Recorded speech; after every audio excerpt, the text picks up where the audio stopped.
Today's topic is management lesson from our Indian sacred or the holy books. Now, coming to the mindset of managers, current practice versus applying Indian ethos to management. In current practices, managers actually see the produce result. They organize the man, machine, material, and money. They set goals, they plan, they prepare the checklist on means and ends. They motivate, they punish, they push, they mourn for the failure, they check, control, report a command post. They coordinate meetings, requisition, etc. They instruct, issue notices, order, demand compliance. Whereas applying Indian ethos in management, they produce performer. They mobilize men and other things. They obtain the agreement and commitment. They inspire. They empower. Then celebrate. They set examples, visible, accessible. They facilitate, show ways to overcome.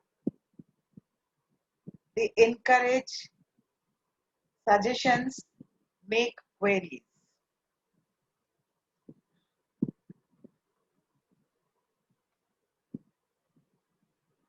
Now, managers get so focused on business goals and their own personal agendas that they lose sight of the individual needs of the employee.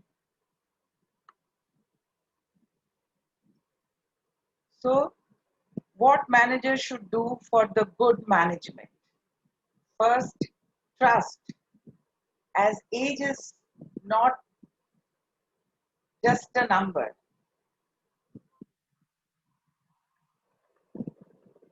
It is sometimes just a number. So determine the reliability, show slowly, give more and more responsibility at the store. Performance determines trust, and from there came more responsibility and opportunity. Don't cry over spilled milk. That is, be calm. The manager should be calm. They should not speak out because no one knows what to do first in time of crisis. Give calm direction. Deal with the problem, then address the potential danger, and finally get everyone not needed at the scene to go back to their work. Take one step at a time. That is perspective. Maybe the manager may be full of ideas about how we should change everything, but always see the bigger picture and at a time think about one or two areas to work on. The fourth point is respect. You don't know all personals or your subordinate, but you have to manage. So be patient while managing another person. Trying to tell folks not only what to do, but also how to do it is the fastest path towards tension, disengagement, and even rebellion. Compassion, that is, your people are first. All encounter personal problems from illness to death in the family. to problems with their kids or parents, caretaking, etc. Stand up as a caring person, decent and compassionate people. Demonstrate the kind of concern and empathy you would want for someone who cares about your welfare.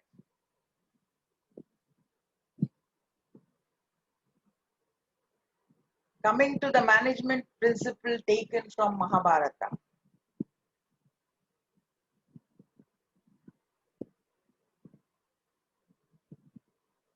Work on your weaknesses, improve your skills, and constantly learn.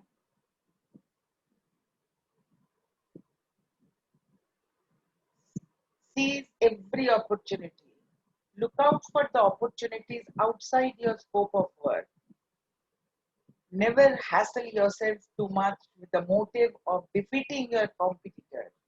Rather, invest all energies on a bigger goal to add strength and power to your business. Win allies. The five brothers won against 100. It is due to the relationship they had established over the years paid off.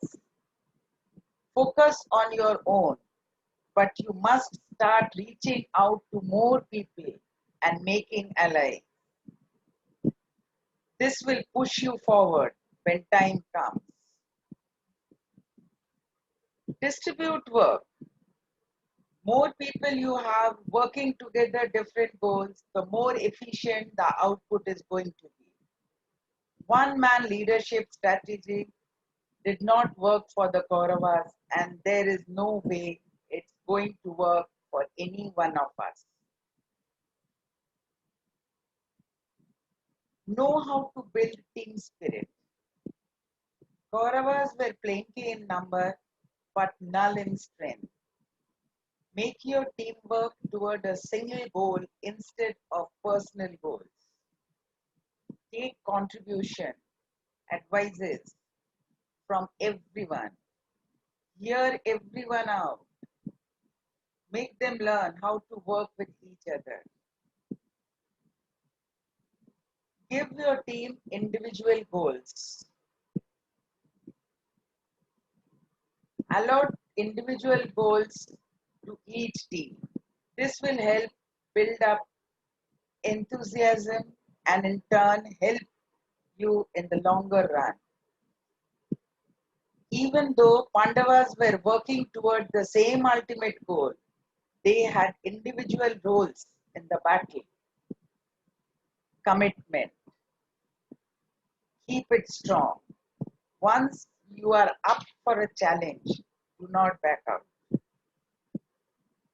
Had the Pandavas fretted about being negligible in number in comparison to the Kauravas, they would have never tried. But determination and commitment will surely take you a long way.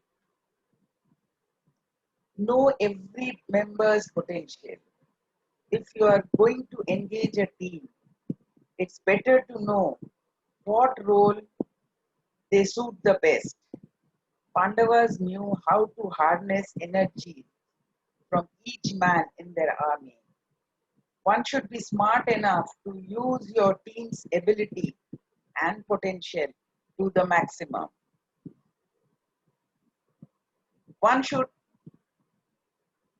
see the empowerment of women. Women should be given the equal rights and take their decisions. So it is said that Lord Krishna was the best crisis manager of the world.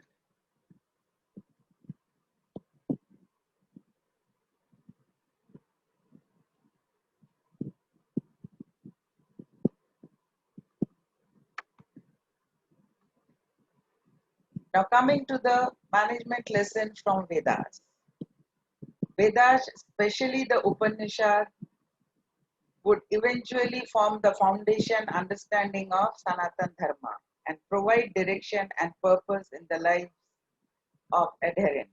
It came to be understood that there was a single entity, Brahma, who not only created existence but was existence itself. According to Chanakya, the basic principle management lessons from Vedas are,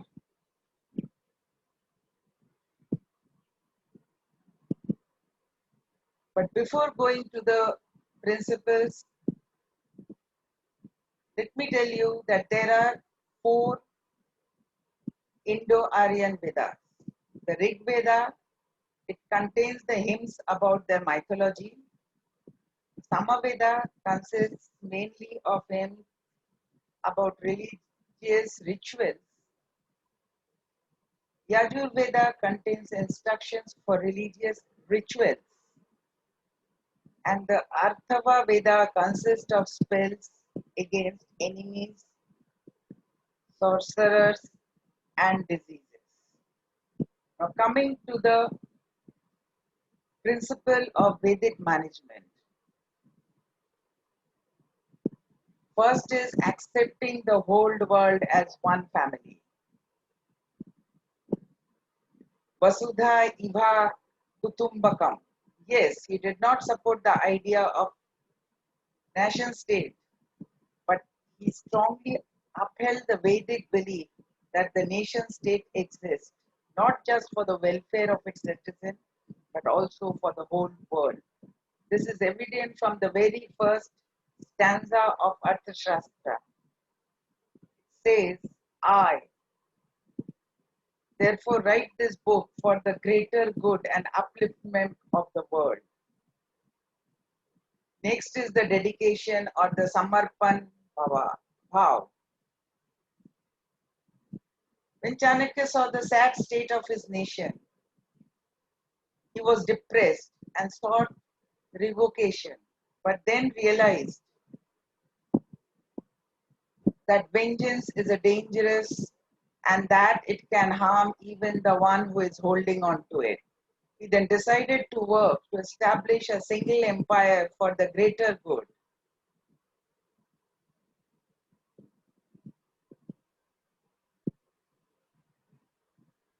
Next is the welfare of all beings. Loka Sangraha.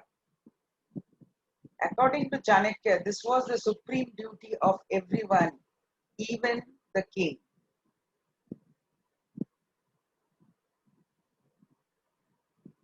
The book of Arthashastra reads, King shall maintain his subjects in the observance of their respective duties by exercising authority, keep up his personal discipline by receiving lessons in wisdom, and endear himself to the people by bringing them wealth and doing good to them. Also, the king shall keep away from hurting the innocent and their property. Avoid not only lust, even in a dream, but also falsehood, haughtiness, and evil proclivities, and keep away from unrighteous and uneconomical transactions. Ethical profit. Shubhalabh. It was the key economic objective which the king had to observe not just among his subjects but also for himself. He may enjoy in an equal degree the pursuit of life, that is charity, wealth, and desire, which are interdependent on each other.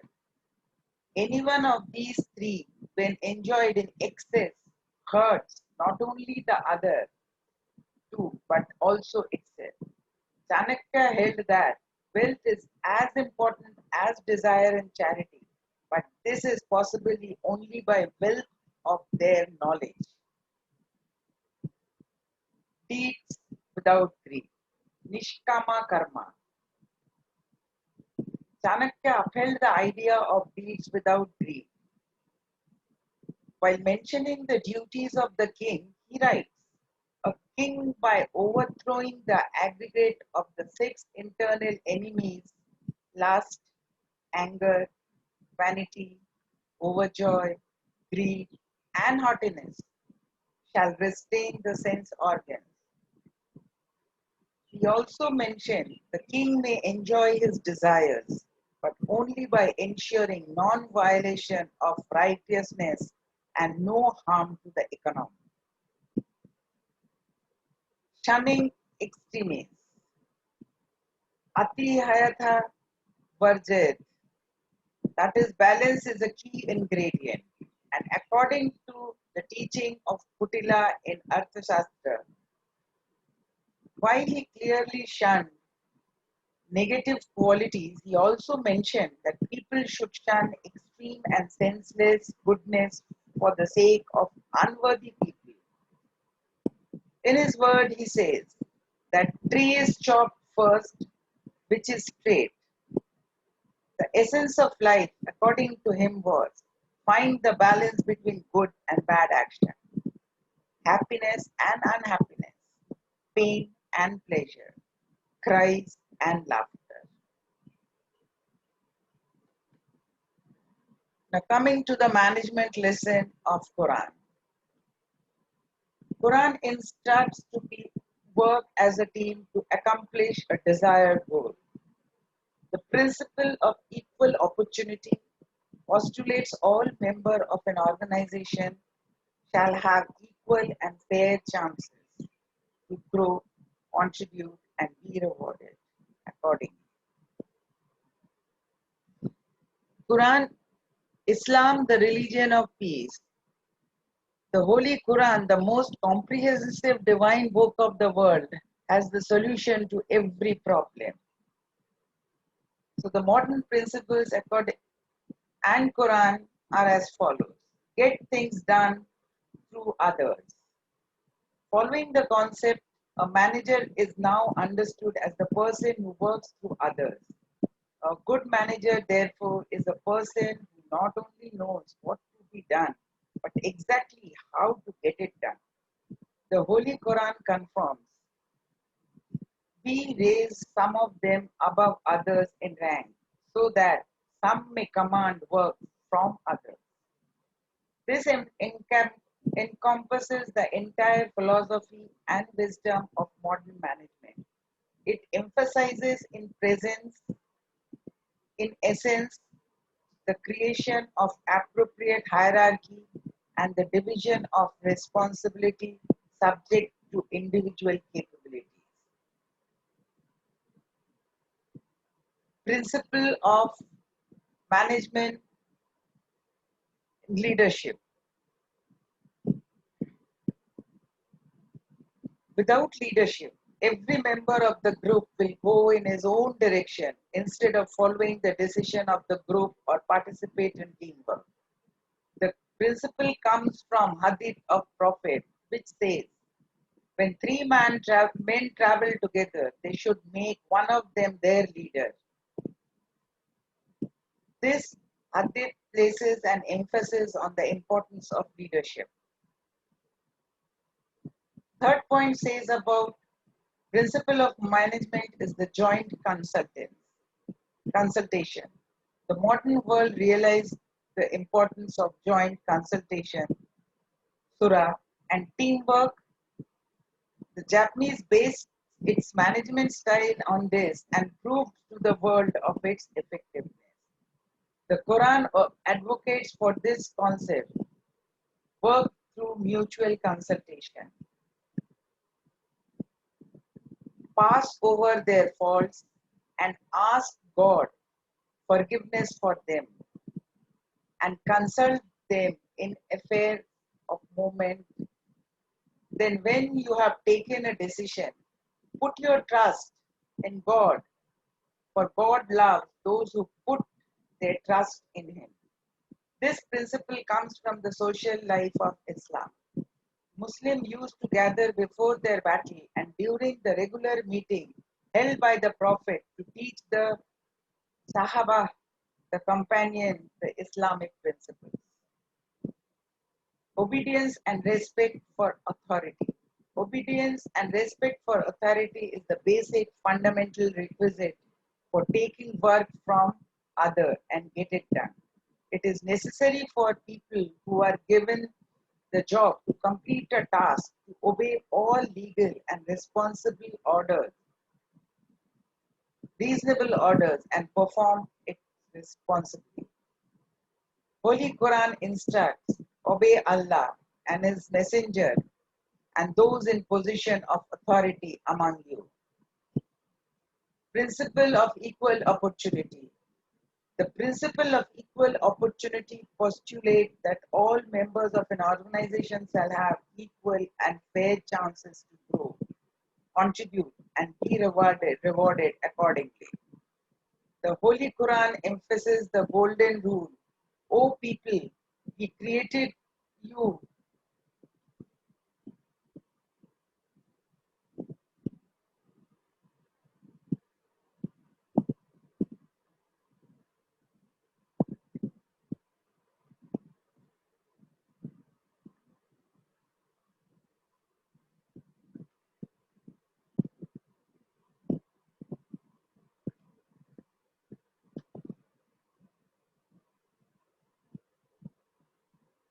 Sorry. The whole Quran emphasizes the golden rule. O people, we created you from a single male and female couple and divided you in nation and tribes so that you may recognize one another. In the light of this Quranic verse, if there is any criteria of superiority and respectability in the sight of Allah, it is taqwa, righteousness, motivation, and commitment. Commitment to do work can only be achieved through motivation. The way a manager behaves or deals with the subordinate determines the level and vitality of his motivation and commitment to a great extent. The Holy Quran too speaks about the golden rule, telling the Prophet, if you had been stern and fierce of heart, the companion and the followers would have disappeared from you. So pardon them and ask forgiveness for them and consult them in the conduct of affairs. This beautiful ayat emphasizes upon two aspects. One, that compassion and sympathetic behavior towards companions and followers. And the second, adoption of participatory approach when dealing with them. That is, consulting them is the most effective way of management. If the golden rule is not observed, then they will disappear from you. That is, they won't pay attention nor any interest in you or what your work entails. Both this golden rule plays vital role in the motivation of subordinates and calculating in them the spirit of commitment and passion for work. Unity of command. The organization should have a single plan of action to guide the workers and managers. The principle can be found in the Holy Quran in these words. If there were in the heaven and the earth other gods besides Allah, there would have been collusion in both. This ayat shows the importance and necessity of unity of command and unity of direction. Quran gives importance to organizational interest than individual. The interest of any employee or group of employees should not take precedence for the interest of the organization as a whole. Islam means peace. Muslim means a person who submits his will to the God Allah. This principle can be found in Hadith of Bukhari Sharif, where Prophet Muhammad said, I swear by the one who owns my life, nobody can be honest unless and until he likes the things for Muslim that he likes for himself.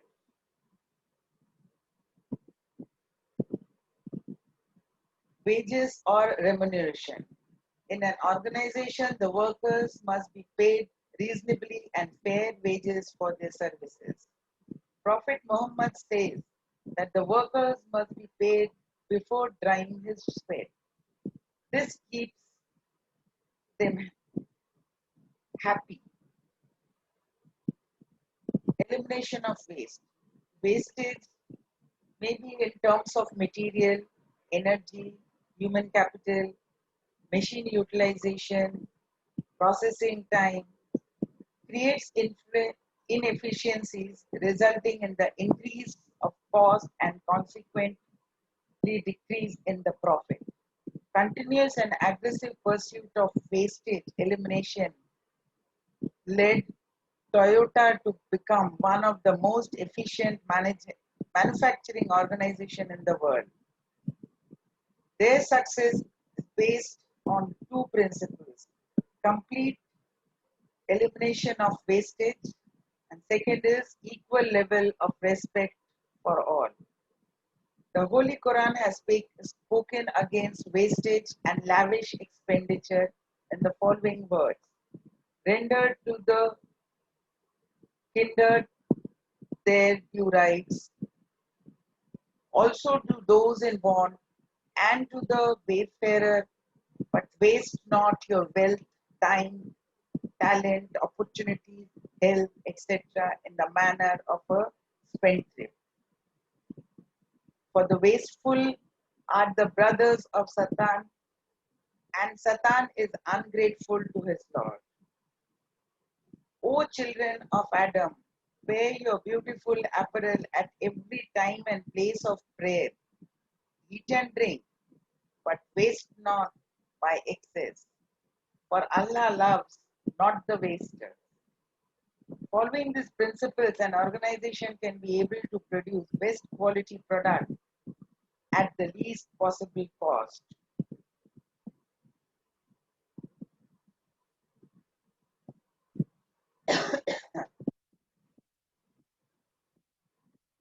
Optimum capacity utilization. The following ayat from Holy Quran reveals another golden rule that a Muslim businessman should learn from and practice in his daily life. No soul shall have a burden laid on it greater than it can bear. On no soul doth Allah place a burden greater than it can bear. Our Lord, lay not on us a burden greater than we have strength to bear. These are emphasizing on the fact that physical, emotional, and intellectual capacity of an individual is limited and non-exhaustive. Additionally, since every person is unique in his talent and temperament and in his skills, it is important not to burden someone with a task that is beyond his scope to deal with. This is an important principle of modern business management. The above principle mentioned in means do not overburden any resource, whether it is a machine or an employee. Do not underload any machine or employee. Balance out the workload into different machines or on different employees so that none of them is overburdened or underloaded with regards to their respective capacities. Principle of quality management. The modern organization realizes that customer satisfaction is vital for their survival and the growth. This gave birth to the concept known as quality management system.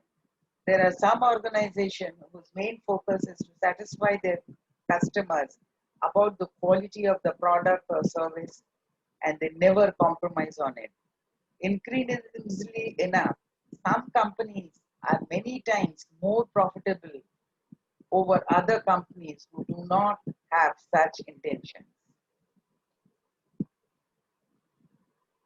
Now, lesson for management theory from Bible.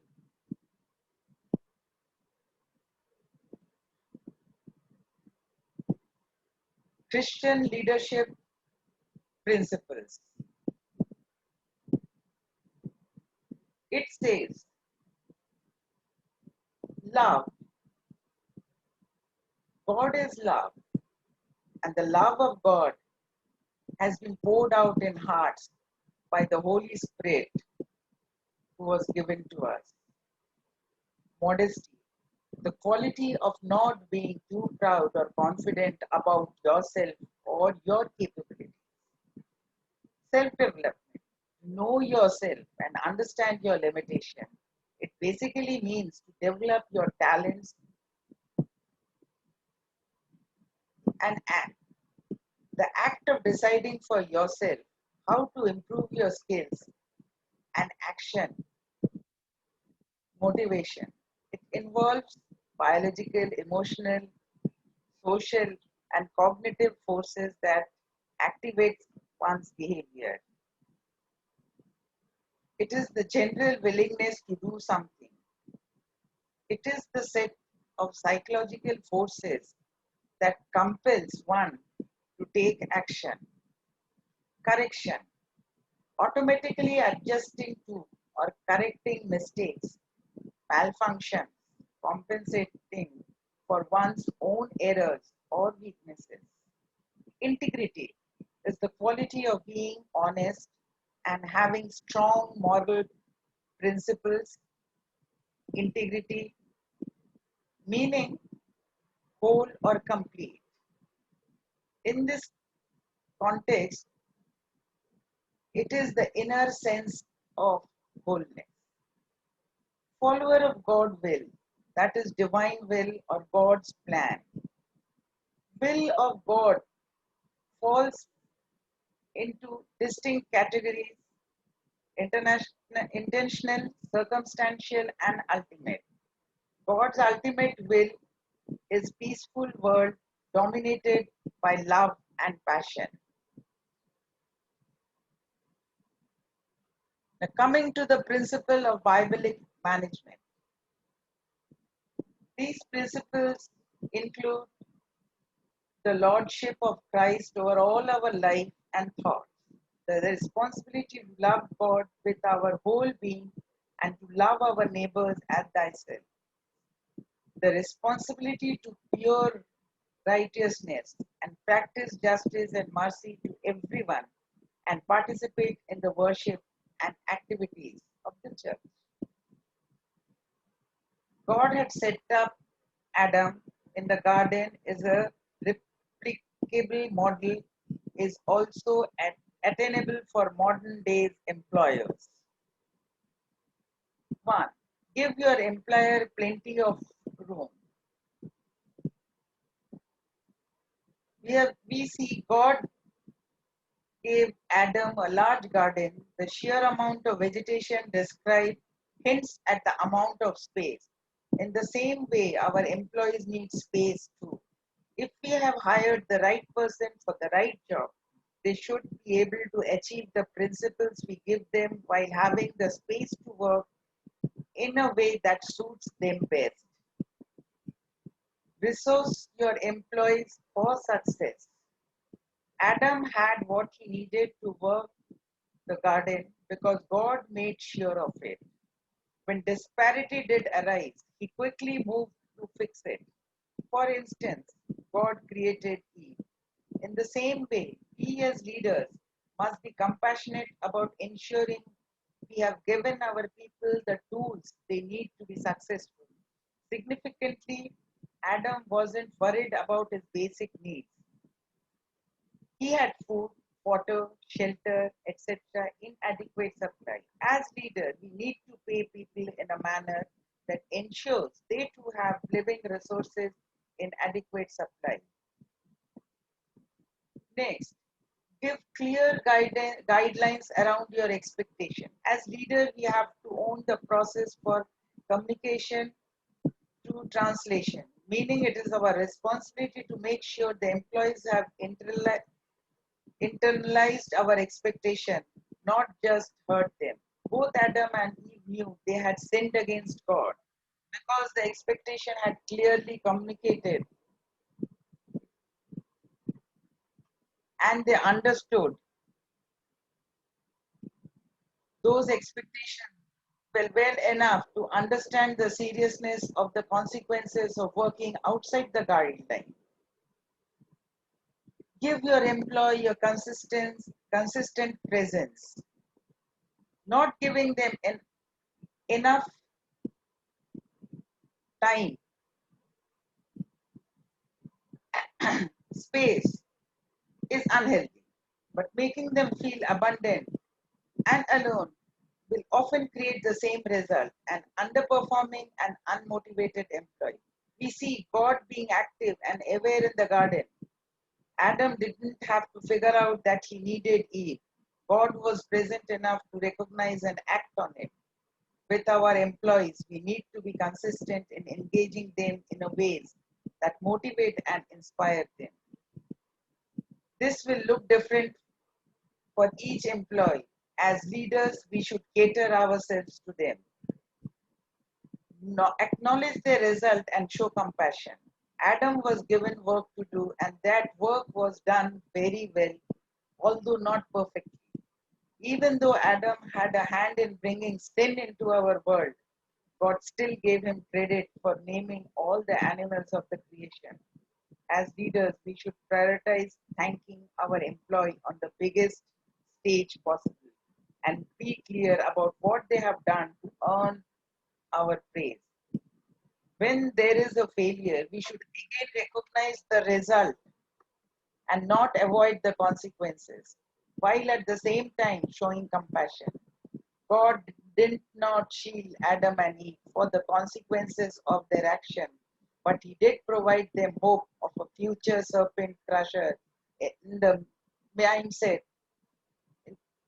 of those consequences. As leaders, we do not do a disservice to those who follow us when we choose to either acknowledge their failure or show compassion. It should never be one or the other, truth and grace go on in hand.